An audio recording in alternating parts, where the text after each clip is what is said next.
Do you think that the protests have this kind of, beyond the political and economic reform demands, that they're trying to reclaim something, that there's we were not always like this. Lebanon does not deserve to stay like this. We know what the country could be like, and we want to maybe make our grandparents, our earlier generations proud of us, that we got things right this time. Does any of that resonate with you? Absolutely. Absolutely. In fact, I think it's more than that. I think not just that we're trying to reclaim our past, because, the past is never perfect. Whether it's in Lebanon or whether it's the nostalgia in the United States for the 50s, people yearn for a past because the past loses some of its wrinkles and you can remember the bits you liked and forget the bits that didn't quite work. Yes. And there was a lot that did not work in Lebanon before the Civil War. Disenfranchised communities, rural areas that were neglected. The issue of the haves and the have-nots was there too, particularly for the Shia community at the time, but rural areas everywhere. And there was a big gap between social classes, etc. So, yes.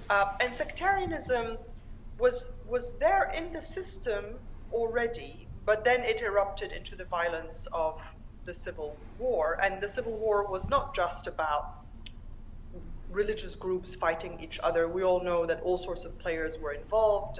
The Syrian army, the Palestinian factions, the Israelis. Yes. There was a lot going on, but it exacerbated sectarian divisions.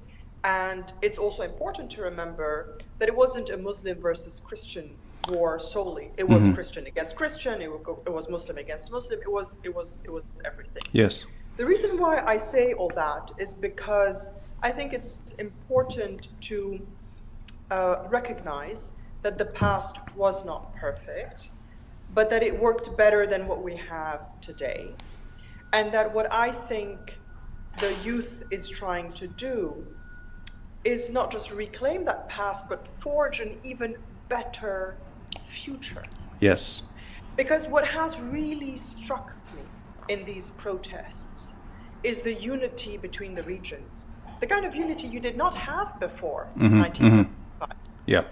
I think people visited each other's towns.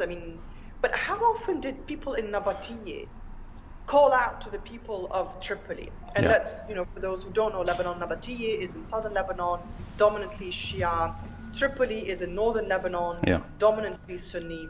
And what you have now is protesters in Nabatieh and in Tripoli calling out to each other, going to visit each other in solidarity. Right. You have people in Baalbek, famous town on the eastern side of Lebanon, in the Bekaa Valley, famous for its Roman temples, Roman ruins, famous for its international festival, music and performing arts festival, which pre-existed the Civil War, and was also at the time